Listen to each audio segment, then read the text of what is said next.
Hello बच्चों, नमस्कार। मैं अजीम खान। बेटे मोशन मंच पर आपका स्वागत है। और बेटे आज अपन प्रतिरक्षा की क्रियाविधि का भाग जो है 4 अपन पढ़ रहे हैं। और यहां पर हमारा टॉपिक चल रहा है प्रतिरक्षा के प्रकार। तो बेटे उससे पहले प्रीवियस टॉपिक में अपन ने पढ़ा था यानी प्रतिरक्षा की क्रियाविधि। तो क्रियाविधि में बेटे मैंने आपको 2 तरह की प्रतिरक्षा बताई थी। एक तो मैंने सेलुलर प्रतिरक्षा बताई और दूसरी हुमोरल प्रतिरक्षा को आपको बताया। दोनों में बेटे क्या डिफरेंट है ये भी आपने याद किया होगा कि जो कोशिकीय प्रतिरक्षा है यह टी लिम्फोसाइट के द्वारा उत्पन्न होती है और जो तरल प्रतिरक्षा है यह ब्लड के द्वारा उत्पन्न होती है। बेटे कोशिकीय प्रतिरक्षा 70 से 80% होती है और इधर जो है यह 20 से 30% होती है।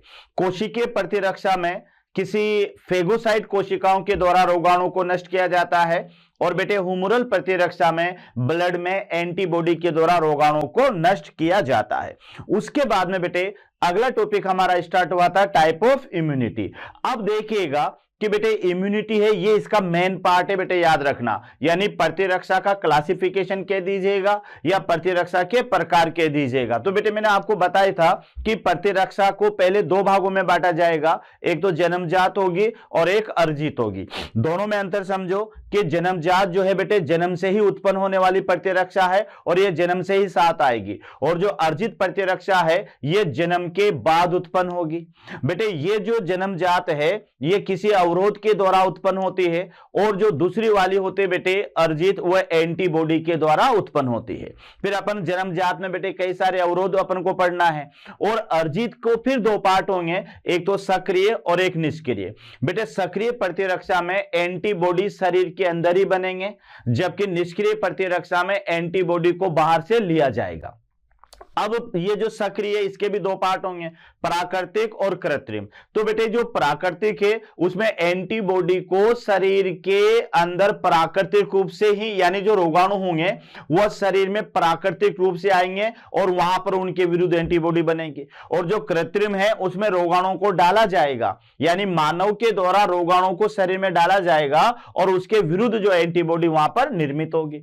निष्क्रिय प्रतिरक्षा में यह है बेटे कि एंटीबॉडी को शरीर के बाहर से लिया जाएगा शरीर में। अब 2 तरह से, प्राकृतिक तरीके से और एक आर्टिफिशियल तरीके से। तो प्राकृतिक तो ये होगा कि माता से कुछ एंटीबॉडी बच्चे में ट्रांसफर होती है, ये तो प्राकृतिक याद करोगे। और कुछ एंटीबॉडी बेटे सांप के काटने पर या फिर जो है जंग लगी वस्तु से लगने पर, एटीएस के इंजेक्शन है या एंटीविनम सीरम है, इनको सीधे के सीधे ही जो है शरीर में लिया जाता है। तो आइए अपन शुरुआत करते हैं बेटे इसकी प्रतिरक्षा से। और ये पहली प्रतिरक्षा जिसको मैंने कुछ पार्ट बेटे आपको नेक्स्ट टॉपिक में भी पढ़ा दिया था, लेकिन फिर मैं आपको यहां पर रिपीट कर रहा हूं। यानी पहली प्रतिरक्षा हमारी होगी, ये होगी जन्मजात प्रतिरक्षा। जन्मजात प्रतिरक्षा। तो बेटे जन्मजात प्रतिरक्षा में अपन ने क्या क्या टॉपिक लिया था? पहला पॉइंट तो था यह जन्म से ही उत्पन्न प्रतिरक्षा। जन्म से ही उत्पन्न प्रतिरक्षा। तो याद रखना बेटे कि ये जो प्रतिरक्षा है ये प्रतिरक्षा जन्म से ही उत्पन्न होगी। दूसरे नंबर पर याद रखना बेटे ये अविशिष्ट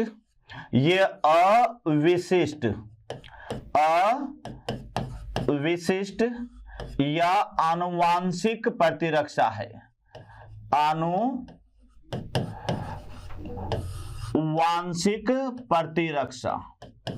आनुवांशिक प्रतिरक्षा। तो बेटे एक तो ये अविशिष्ट है यानी रोगाणुओं के प्रति ये विशिष्ट नहीं है, और दूसरे याद रख लेना ये आनुवांशिक है। तो ये अविशिष्ट भी है और आनुवांशिक भी है। दूसरा याद रखना बेटे यानी ये जो प्रतिरक्षा है ये निम्न अवरोध के कारण उत्पन्न, निम्न अवरोध यानी बैरियर के कारण उत्पन्न। यह आपको याद रखना है बेटे, ये जो प्रतिरक्षा है ये निम्न बैरियर या निम्न अवरोधों के कारण उत्पन्न होती है। तो बेटे यहां मैं आपको बताने वाला हूं कि एक बार फिर ध्यान से देख लें कि अपन पहले पढ़ रहे हैं जन्मजात प्रतिरक्षा और दूसरी आपने याद कर रखी है वह है अर्जित प्रतिरक्षा। तो बेटे यहां आप ध्यान से देख लीजिएगा कि जो जन्मजात प्रतिरक्षा है इसके 2-3 पॉइंट याद रखना। जन्म से ही उत्पन्न होने वाली प्रतिरक्षा है, यहां तक क्लियर। और बेटे यह अविशिष्ट है, नॉन स्पेसिफिक है, किसी रोगाणु के प्रति यह विशिष्ट नहीं होगी। दूसरा यह आनुवांशिक होती है, जो जन्म से ही जो भी साथ आता है बेटे वह आनुवांशिक ही होता है, इतना समझ लेना। दूसरी बात ध्यान रखना बेटे, ये एंटीबॉडी के द्वारा उत्पन्न नहीं होती, ये विभिन्न प्रकार के बॉडी में अवरोध उत्पन्न होते हैं, तो उन अवरोध के कारण उत्पन्न होने वाली प्रतिरक्षा है। तो बेटे ये जो अवरोध हैं ये अपन 4 प्रकार के अवरोध पढ़ने वाले हैं। पहला जो अवरोध होगा वो भौतिक अवरोध होगा, दूसरा कार्यकीय अवरोध होगा, तीसरा कोशिकीय अवरोध होगा और चौथा होगा साइटोकाइनिन अवरोध। और इन अवरोधों से किस तरह से हमारे शरीर में रोगाणुओं को रोका जाएगा या हमारे शरीर में रोगाणुओं को नष्ट किया जाएगा, ये सारे अवरोध बेटे यहां पर पढ़ना है। तो एक बार याद कर लें कि जो जन्मजात प्रतिरक्षा है ये बेटे अवरोध के कारण उत्पन्न होने वाली प्रतिरक्षा है। ये अवरोध 4 तरह के होंगे, पहला भौतिक अवरोध, दूसरा कार्यकीय अवरोध, तीसरा कोशिकीय अवरोध और चौथा होगा साइटोकाइनिन। तो बेटे निम्न अवरोध में पहला अवरोध यहां पर अपन लेते हैं फिजिकल यानी भौतिक अवरोध। तो पहला अवरोध का नाम याद रह जाएगा, 4 अवरोध बताए थे बेटे मैंने। तो पहला अवरोध है फिजिकल यानी भौतिक अवरोध। तो भौतिक अवरोध बेटे निम्न प्रकार के होंगे। तो पहला अवरोध हमारा होगा त्वचा। तो बेटे याद कर लेना, यानी स्किन जो है ये हमारी फर्स्ट लाइन डिफेंस है। जैसे अपन मार्केट में कहीं पर भी घूमते फिरते रहते हैं बेटे, तो ऐसा तो नहीं ना कि सीधा जीवाणु हमारे फेफड़े में चला जाएगा, सीधा जीवाणु हमारे लीवर में चला जाएगा। पहले बेटे जितने भी रोगाणु होंगे वो हमारे शरीर की बाह्य सतह पर आकर चिपकेंगे, याद रखना। तो सबसे पहला जो अवरोध बनेगा वो हमारी त्वचा बनेगी, याद रखना, क्योंकि त्वचा के कई सारे लेयर होते हैं बेटे, स्ट्रेटम, लूसिडम, मेलपिगी और कॉर्नियम, इस तरह से कई सारे लेयर पाए जाते हैं।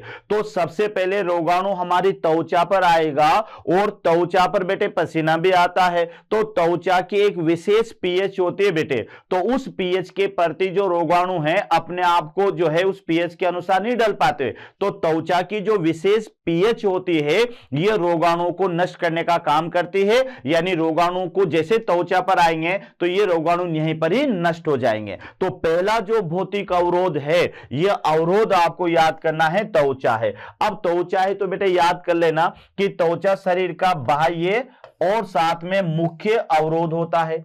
यह सूक्ष्म जीवों को शरीर में प्रवेश करने से रोकती है, क्योंकि त्वचा की जो अम्लीय पीएच है इस पीएच पर रोगाणुओं की वृद्धि नहीं होती है। तो इसमें रटने की आवश्यकता नहीं है, इतना सा याद कर लेना कि शरीर का जो सबसे पहला भौतिक अवरोध बनता है तो यह अवरोध बेटे त्वचा बनती है, क्योंकि त्वचा हमारे शरीर का सबसे बाहरी आवरण है और इसकी जो अम्लीय पीएच जो होगी लगभग 3 से 5, इस अम्लीय पीएच पर रोगाणु ग्रोथ नहीं कर पाते हैं। जो अगर बाय द वे देखिएगा बेटे, जैसा आमाशय के अंदर भी होती है, शरीर में भी बेटे अम्लीय जो पीएच है ना, वेजाइना में, आमाशय में, ये भी रोगाणुओं को रोकती है, लेकिन ये कार्यकीय अवरोध में चला जाएगा। भौतिक अवरोध में ये जो त्वचा है ये हमारे शरीर का सबसे बाहरी अवरोध है और बेटे मुख्य अवरोध है, क्योंकि फर्स्ट लाइन डिफेंस है, ये ध्यान रखना। यानी त्वचा को आप क्या कह सकते हो बेटे, यानी इसे आप कह सकते हो first line defence. First line defence यानी हमारे शरीर की पहली सुरक्षा पंक्ति बनाती है त्वचा। तो त्वचा बाह्य और मुख्य अवरोध है, याद रखना। और इसकी जो अम्लीय पीएच है, ये वर्ड याद करना बेटे, त्वचा की कौन सी पीएच, अम्लीय पीएच, जिसका मान है 3 से 5, और इस पीएच पर रोगाणु वृद्धि नहीं कर पाते हैं। तो आप देख लें कि त्वचा शरीर का बाह्य और मुख्य अवरोध है और यह सूक्ष्म जीवों को शरीर में प्रवेश करने से भी रोकती है, और त्वचा की जो अम्लीय पीएच है ये बेटे रोगाणु की वृद्धि को रोकती है।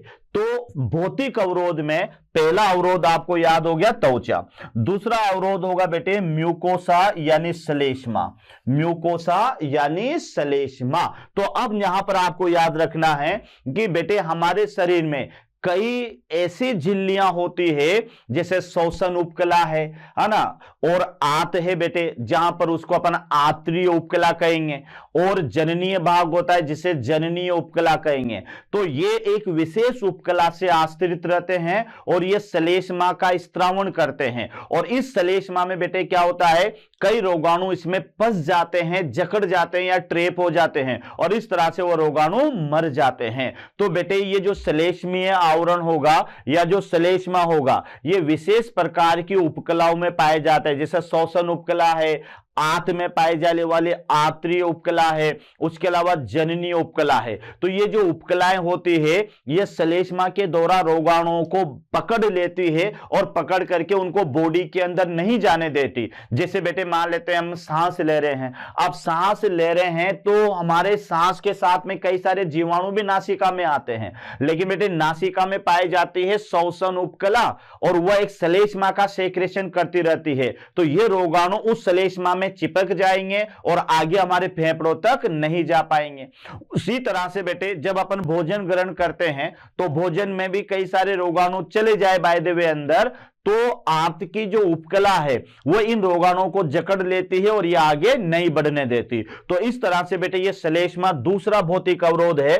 तो श्लेष्मा जो है ये उपकला आवरण, जैसे कि श्वसन उपकला, आंतरिक उपकला और जननीय उपकला आदि रोगाणुओं को ट्रैप करने का कार्य करते हैं। तो ये याद रखना, ट्रैप का माने होता है बेटे पकड़ने का कार्य करते हैं। तो आपको कोई रटना नहीं है, यानी भौतिक अवरोध में मात्र दो अवरोध पढ़ना है बेटे, एक तो त्वचा पढ़नी है और एक श्लेष्मा पढ़ना है। अब कैसे याद हुआ कि जो त्वचा है ये तो बेटे शरीर का बाहरी आवरण है, तो सबसे पहले रोगाणु हमारी त्वचा पर आकर ही बैठेंगे, लेकिन त्वचा की पीएच कैसी है, अम्लीय पीएच है। तो इस अम्लीय पीएच पर क्या होगा कि बेटे रोगाणु ग्रोथ नहीं कर पाएंगे और ये यहां पर मर जाएंगे। दूसरा बेटे मैं बोल रहा हूं श्लेष्मा, तो श्लेष्मा एक लसलसा पदार्थ होता है, तो श्लेष्मा में अगर कोई जीवाणु आ जाएगा तो ये इसको चिपका लेगा, आगे नहीं बढ़ने देगा। तो ये श्लेष्मा कहां कहां पर मिलेगी आपको, श्वसन उपकला में मिलेगी, हमारे आंत की उपकला में मिलेगी और जननीय उपकला में भी मिलेगी। तो ये जो श्वसन उपकला है, जननीय उपकला है, यो आंतरिक उपकला है, ये बेटे श्लेष्मा के माध्यम से रोगाणुओं को ट्रैप कर लेती है, रोगाणुओं को पकड़ लेती है। तो इस तरह से आपको याद रखना है कि पहला अवरोध कौन सा था बेटे, भौतिक अवरोध। तो भौतिक अवरोध के दो पार्ट होंगे, एक तो बेटे स्किन और एक याद रखना म्यूकोसा। आगे बढ़िएगा आप, तो भौतिक अवरोध के बाद में दूसरा अवरोध जो आता है बेटे ये आता है फिजियोलॉजिकल, यानी दूसरा अवरोध क्या है, फिजियोलॉजिकल, जिसको आप हिंदी में याद रखेंगे कायिकीय अवरोध। यानी यहां पर कोई संरचना नहीं होगी बेटे, यहां पर एक तो टेम्परेचर से रिलेटेड होगा, दूसरा ये पीएच से रिलेटेड होगा और तीसरा बेटे स्त्रावण से रिलेटेड होगा। तो सबसे पहला कायिकीय अवरोध है, यानी यह है बेटे फीवर यानी बुखार। अब आप कहोगे क्या बुखार से भी हमें प्रतिरक्षा मिलती है क्या, बिल्कुल मिलती है, क्योंकि बेटे बुखार में क्या होगा कि हमारे शरीर का तापमान बढ़ेगा, और जब शरीर का तापमान बढ़ेगा तो कई जीवाणु ऐसे होते हैं बेटे जो उस बढ़े हुए तापमान पर सरवाइव नहीं कर पाएंगे, तो फिर उस तापमान के बढ़ते ही वो जीवाणु शरीर के जो हैं वह मर जाते हैं। तो याद रखना, कभी कभी शरीर बिल्कुल तप जाता है ना बेटे, तो वो जो तापमान बढ़ता है ना हमारे शरीर का, उसमें कई सारे जीवाणु शरीर के मर जाते हैं। तो पहला जो अवरोध हमें मिला कायिकीय अवरोध, वो किसकी वजह से मिला, बुखार की वजह से। और दूसरा है बेटे यहां पर यानी pH of body, pH of, pH तो जानते हो ना बेटे, पीएच की तीन कैटेगरी होती है, अम्लीय पीएच, क्षारीय पीएच और उदासीन, है ना। जीरो मतलब जो है 0 से लेके 6.99 तक चलोगे तो ये अम्लीय पीएच है, 7 पर उदासीन पीएच है और 7.1 से 14 तक ये क्षारीय पीएच है।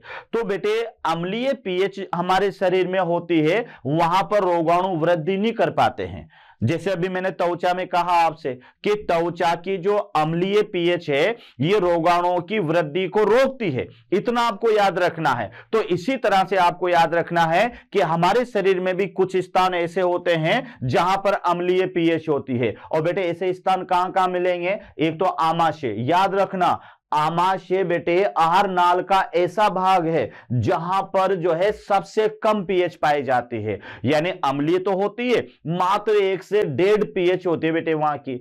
वेजाइना भाग के अंदर भी पीएच अम्लीय होती है। तो शरीर के कुछ भागों की जो अम्लीय पीएच है, यह अम्लीय पीएच यहां पर रोगाणुओं की वृद्धि को रोकती है। तो दूसरा अवरोध हो गया शरीर की पीएच। तो कहां कहां मिलेगी बेटे? यानी शरीर की अम्लीय पीएच जैसे एक तो आमाशय में मिलेगी और एक मिलेगी बेटे वेजाइना यानी योनि के अंदर। आमाशय के अंदर तो 1 से 1.5 के लगभग होती है और वेजाइना में बेटे 3 से 5 के लगभग पीएच होती है। तो ये जो अम्लीय पीएच है ये यहां पर रोगाणुओं की वृद्धि को रोकती है। तो ये थोड़ा सा आपको याद रखना है कि यहां पर शरीर की जो अम्लीय पीएच है जैसे आमाशय में, जैसे वेजाइना में, कहां पर बच्चों? आमाशय में और वेजाइना आदि में ये रोगाणुओं की वृद्धि को रोकती है। तो यहां भी कोई रटने की आवश्यकता नहीं है, बस आपको समझते हुए चलना है बेटे कि अपन पढ़ रहे हैं कौन सी प्रतिरक्षा? अर्जित वो जन्मजात प्रतिरक्षा। तो जन्मजात प्रतिरक्षा में यह अवरोध पढ़ रहे हैं। तो अवरोध में अपन ने पहला कौन सा पढ़ा? भौतिक अवरोध। तो भौतिक अवरोध में बेटे एक तो त्वचा आपको याद रखना है और एक श्लेष्मा याद रखना है। दूसरा अवरोध आपके सामने है कायरिकी अवरोध। तो कायरिकी अवरोध में बेटे 3 याद करना है। पहला तो बुखार, है ना। अब बुखार में क्या होगा? शरीर का तापमान बढ़ेगा और शरीर का तापमान बढ़ेगा बेटे तो इस बढ़े हुए तापमान में कई सारे रोगाणु नष्ट हो जाते हैं। दूसरा पीएच ऑफ बॉडी यानी शरीर की पीएच। तो बेटे शरीर की क्षारीय पीएच नहीं, शरीर की अम्लीय पीएच जो होती है ये रोगाणुओं को नष्ट करने का कार्य करती है। अब बात यह आएगी कि शरीर में अम्लीय पीएच कहां पर होगी? तो एक तो आमाशय में मिलेगी और एक महिलाओं के अंदर बेटे ये वेजाइना में मिलेगी। तो यहां पर ये रोगाणु वृद्धि नहीं कर पाते हैं।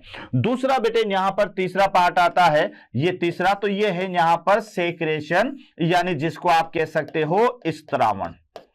स्त्रावण यानी हमारे शरीर में कई स्त्रावी पदार्थ ऐसे होते हैं बेटे जिनके अंदर एक विशेष एंजाइम पाया जाता है और उस एंजाइम का नाम है लाइसोजाइम एंजाइम। तो बेटे कहां कहां मिलेगा?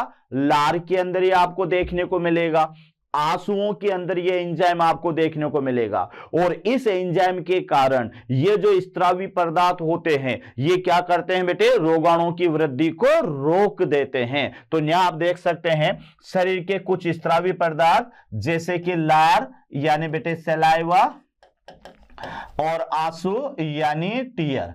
तो बेटे आदि में लाइसोजाइम, ये वर्ड याद करना बेटे, लाइसोजाइम एंजाइम उपस्थित होता है जो जीवाणुओं को नष्ट करता है। तो ये तो बेटे आपने याद कर ही रखा होगा कि हमारी लार में और हमारे आंसुओं में कौन सा एंजाइम पाया जाता है? Lysozyme enzyme. तभी तो कहते हैं ना कि कभी कभी रोना भी आंखों के लिए अच्छा होता है। क्यों अच्छा होता है? क्योंकि बशर्ते दहाड़े मार मार के ना रोया जाए, है ना। बहुत से क्या करते हैं कि जो है मतलब आवाज ज्यादा निकलते हैं, आंसू कम निकलते हैं, और बहुत से बेचारे फूट फूट के रोते हैं, है ना, तो आंसू ज्यादा निकलते हैं और उधर आवाज उनकी कम आती है। तो कहने का मतलब ये हुआ बच्चों कि आंसुओं के अंदर ये जो एंजाइम होता है ना, जब आंसू आते हैं तो ये कोर्निया पर फैल जाते हैं और वहां पर ये रोगाणुओं को नष्ट करने का काम करते हैं क्योंकि उसके अंदर लाइसोजाइम होता है। दूसरा याद करना बेटे, सलाइवा के अंदर जैसे भोजन जब अपन ग्रहण करते हैं ना तो सबसे पहले भोजन कहां आता है? मुख गुहा में आता है और मुख गुहा में ही लार का स्त्रावण होता है। तो लार के अंदर बेटे ये लाइसोजाइमेज एंजाइम प्रेजेंट होता है और ये एंजाइम जो है रोगाणुओं को नष्ट करने का कार्य करता है। तो बेटे याद करो कायरिकी अवरोध। तो कायरिकी अवरोध में आपको कितने अवरोध याद करना है? 3। सबसे पहले याद करना है बुखार, दूसरा याद करना है शरीर की पीएच और तीसरा याद करना है बेटे स्त्रावण। बुखार में कैसे याद करना है कि बुखार में शरीर का तापमान बढ़ता है और शरीर के तापमान के बढ़ने से कई सारे रोगाणु इस बढ़े हुए तापमान को सहन नहीं कर पाते और वह नष्ट हो जाते हैं। दूसरा पीएच, तो बेटे शरीर की कुछ जगह पर अम्लीय पीएच होती है जो रोगाणुओं की वृद्धि को रोकती है, तो ये एक तो आमाशय में मिलेगी और एक वेजाइना के अंदर मिलेगी। तीसरा है बेटे स्त्रावण, तो शरीर के कुछ ऐसे स्त्रावी पदार्थ होते हैं जिनमें लाइसोजाइम एंजाइम होता है, और ये जो लाइसोजाइम एंजाइम होता है बेटे ये जीवाणु नाशक होता है, जिसे बैक्टीरिसाइडल एंजाइम भी कहते हैं या इसे जीवाणु नाशक एंजाइम भी कहते हैं। तो ये बेटे एक तो आंसुओं के अंदर पाया जाता है और दूसरा कहां पाया जाता है, ये लार के अंदर भी पाया जाता है। तो दूसरा अवरोध भी हमारा पूरा हो गया, यानी कौन सा अवरोध था बेटे, यानी कायरिकी अवरोध। अगले अवरोध की ओर चलते हैं, तो तीसरा अवरोध जो आता है बेटे ये कोशिकीय अवरोध आता है, यानी कोशिकीय अवरोध।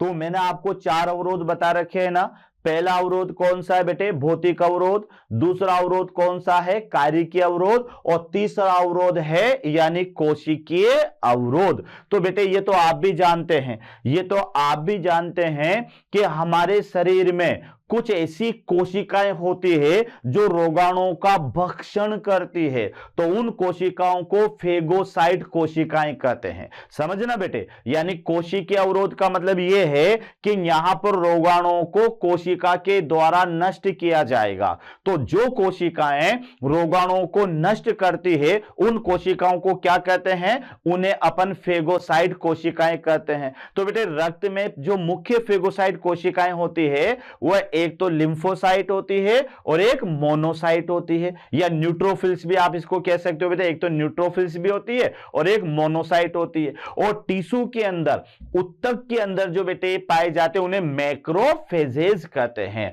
तो एक तो न्यूट्रोफिल्स है और एक मोनोसाइट है। ये तो मोनोसाइट तो बेटे इतनी खतरनाक फेगोसाइट कोशिका है, अगर कोई रोगाणु उसको नजर आ गया ना तो उसका एनकाउंटर करके ही दम लेती है, चाहे उसे रुधिर वाहिनियों की बाहरी सतह पर भी आना पड़े। तभी तो इसको हमारे रक्त का बड़ा पुलिसकर्मी कहा जाता है, मैक्रो पुलिसमैन कहा जाता है, याद रखना। और ध्यान रखिएगा बेटे, हमारे ये तो रक्त में होती है और उत्तकों के अंदर जैसे कनेक्टिव टिश्यू है तो वहां पाई जाती है मैक्रोफेजेज कोशिकाएं, और ये कोशिकाएं भी बेटे क्या करती है, फेगोसाइट का कार्य करती है या रोगाणुओं को नष्ट करने का कार्य करती है। ओके, तो यहां आप देखिएगा कि कोशिकीय अवरोध में पहला अवरोध है यह अवरोध भक्षक कोशिकाओं, यानी बेटे इंग्लिश में क्या याद करेंगे, फेगोसाइट कोशिकाओं द्वारा उत्पन्न होता है। देखो कोई रटने की आवश्यकता नहीं है, यानी कोशिकीय अवरोध। तो सीधा सा मतलब है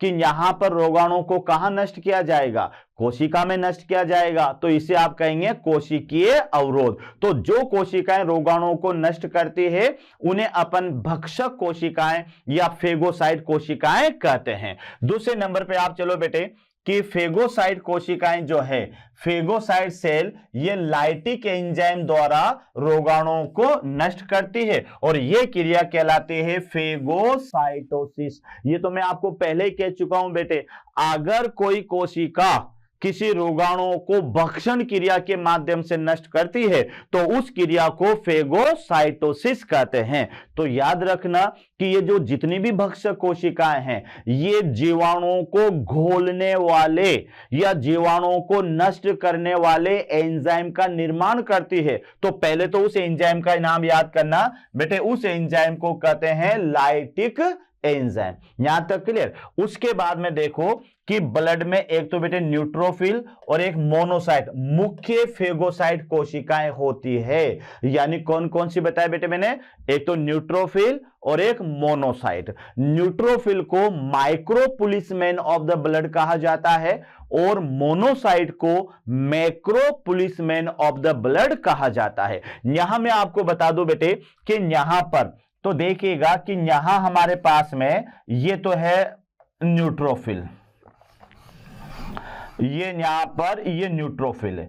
तो न्यूट्रोफिल के अंदर ये जो बेटे न्यूक्लियस है ना, यहां पर ये न्यूक्लियस है 2 to 5 लोब, 2 to 5 लोब। तो ऐसे न्यूक्लियस को कहा जाएगा पॉलीमॉर्फिक न्यूक्लियस, पॉलीमॉर्फिक न्यूक्लियस, क्योंकि इसका जो न्यूक्लियस होता है ये 2 से 5 पिंडों से मिलकर बना होता है। और जो बेटे यहां पर मोनोसाइट होती है, मोनोसाइट, उसका न्यूक्लियस छोटा होता है और साथ में किडनी शेप होता है, ये याद रखना। तो ये तो है बेटे न्यूट्रोफिल, ये तो न्यूट्रोफिल है, और ये मैं आपको बता रहा हूं ये है मोनोसाइट। तो मोनोसाइट का जो न्यूक्लियस है, मोनोसाइट का जो न्यूक्लियस है ये बेटे एक तो छोटा होता है, स्मॉल होता है, और कैसा होता है, किडनी शेप होता है, किडनी शेप। तो ये यहां पर आपको PMNL जो है वो याद करना है, इस वजह से मैं ये बता रहा हूं बेटे, ध्यान से देख लीजिएगा। तो एक बार और देखें कि यहां पर कोशिकीय अवरोध में कौन कौन सी कोशिकाएं काम आ रही है। तो बेटे एक तो कौन सी कोशिका हो गई थर्ड नंबर पर, न्यूट्रोफिल, और एक मोनोसाइट। ये मुख्य फेगोसाइट कोशिकाएं होती है। न्यूट्रोफिल्स सबसे सक्रिय फेगोसाइट कोशिका होती है, इसे PMNL रटना मत बेटे, यानी P का माने पॉलीमॉर्फिक न्यूक्लियर ल्यूकोसाइड, यानी सीधा सा मतलब है कि बेटे ये जो न्यूट्रोफिल में आपको बता रहा हूं ना, इसका केंद्रक 2 से 5 पिंडों से मिलकर बना होता है। तो ऐसी WBC, देखो बच्चों, WBC जो है वो 2 तरह की होती है, कणिका में, अकणिका में। कणिका में के अंदर 3 तरह की WBC आती है, एक तो न्यूट्रोफिल, बेसोफिल और एसिडोफिल। ये तीनों WBC का केंद्रक तो एक ही होता है, लेकिन बेटे पिंडों में बटा होता है, किसी का 2 से 5 पिंड, किसी का 2 से 3 पिंड, किसी का 2 पिंड। तो अगर केंद्रक पिंडों में बटा होता है तो ऐसी WBC को पॉलीमॉर्फिक न्यूक्लियर कहते हैं, और WBC का नाम क्या है बेटे, ल्यूकोसाइट। तो ये जो न्यूट्रोफिल है ना, उसका केंद्रक देखो आप 2 से 5 पिंडों में बटा हुआ है, तो फिर इसको कह दोगे पॉलीमॉर्फिक न्यूक्लियर ल्यूकोसाइट। तो बेटे रटना मत, P का माने पॉली, M का माने मॉर्फिक, N का माने न्यूक्लियस और L का माने ल्यूकोसाइट। तो रक्त के अंदर 2 तरह की आपको भक्षक कोशिकाएं मिलेगी, एक तो न्यूट्रोफिल और एक मोनोसाइट। न्यूट्रोफिल भी मुख्य होते बेटे, जिसको PMNL कहते हैं। ऊतकों में मैक्रोफेजेस भक्षक कोशिकाएं उपस्थित होती है जो रोगाणुओं का भक्षण करती है। तो ये थोड़ा सा याद रख लेना बेटे, न्यूट्रोफिल और मोनोसाइट ये कहां मिलेगी, तो ये तो पाए जाते हैं बेटे ब्लड में, ये तो पाई जाती है रक्त में। और ये जो मैक्रोफेजेस कोशिका है ये कहां पाई जाएगी बेटे, ऊतकों में। तो ये आप देख लें, यानी हमारा तीसरा अवरोध है कोशिकीय अवरोध। तो बेटे कोशिकीय अवरोध में आपको याद रखना है कि यहां पर ये जो कोशिकीय अवरोध है, तो रोगाणुओं को किसी भक्षक कोशिका के अंदर नष्ट किया जाएगा। तो भक्षक कोशिकाएं ये रक्त में तो बेटे 2 तरह की होगी, न्यूट्रोफिल और मोनोसाइट, और ऊतकों के अंदर ये होगी मैक्रोफेजेस कोशिकाएं। यहां तक क्लियर। आगे अपन बढ़े बेटे, तो अगला जो अवरोध आएगा, चौथे नंबर का जो अवरोध है, यह अवरोध है साइटोकाइनिन अवरोध। साइटोकाइनिन, अब देखो बेटे ये क्या है साइटोकाइनिन।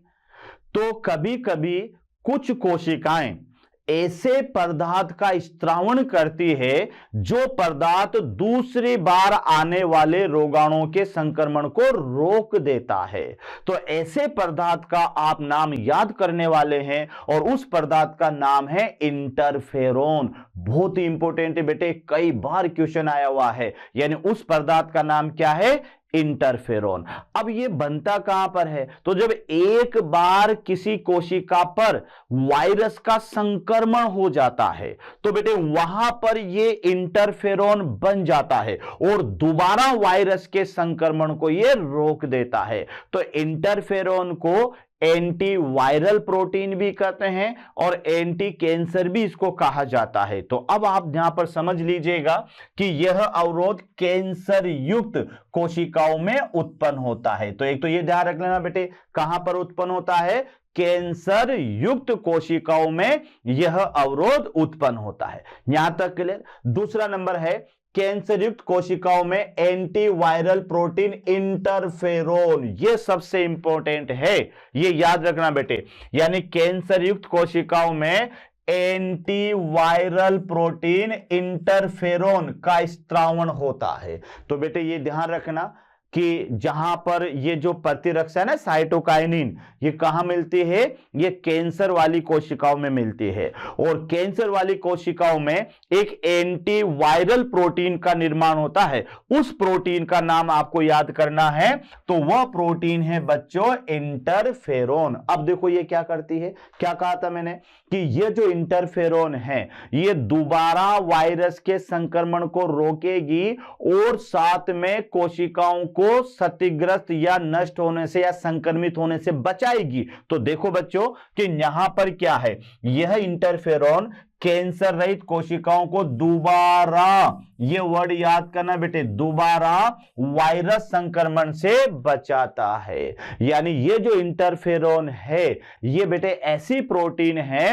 जो कि कैंसर रहित कोशिकाओं पर अब दोबारा कैंसर के आक्रमण को नहीं होने देती। तो ये आपको सबसे इंपॉर्टेंट है। तो ये एंटीवायरल प्रोटीन है या एंटी कैंसर प्रोटीन भी इसको माना जाता है। तो ये कहीं ना कहीं लिख लेना बेटे, यानी यहां आप लिख लीजिएगा कि इंटरफेरोन इक्वल टू क्या है बेटे, एंटीवायरल, एंटीवायरल या anti cancer protein, anti cancer protein.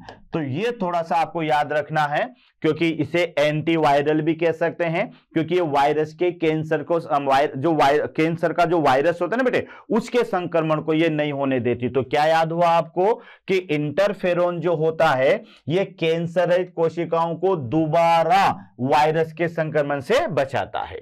Interferon कोशिका में वायरस के गुणन को रोकता है बेटे, ये याद रखना, मल्टीप्लीकेशन को रोकता है, तथा इंटरफेरोन एक जातीय विशिष्ट होता है।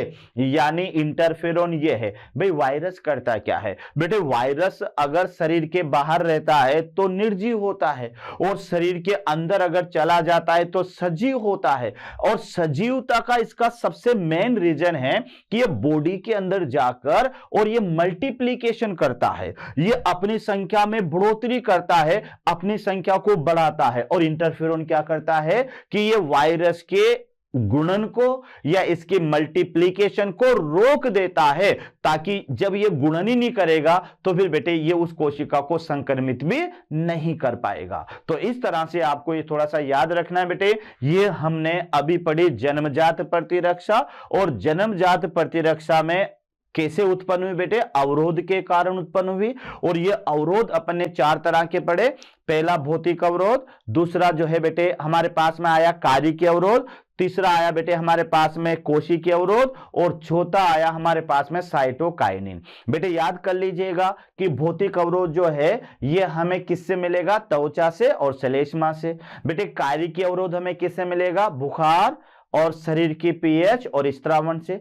कोशिकीय अवरोध किससे मिलेगा, तो न्यूट्रोफिल, मोनोसाइट और मैक्रोफेजेज कोशिकाओं से। और साइटोकाइनिन अवरोध किससे मिलेगा, तो बेटे याद रखना इंटरफेरोन से। ये बेटे मैंने यहां पर बता रखा है कि हमारे शरीर में फर्स्ट लाइन सुरक्षा तो ये त्वचा से मिलेगी, श्लेष्मा से मिलेगी, है ना। सेकंड लाइन सुरक्षा हमें फेगोसाइट कोशिकाओं से मिलेगी, और थर्ड लाइन जो सुरक्षा होगी ये हमें इम्यूनिटी सिस्टम यानी वैक्सीनेशन से मिलेगी।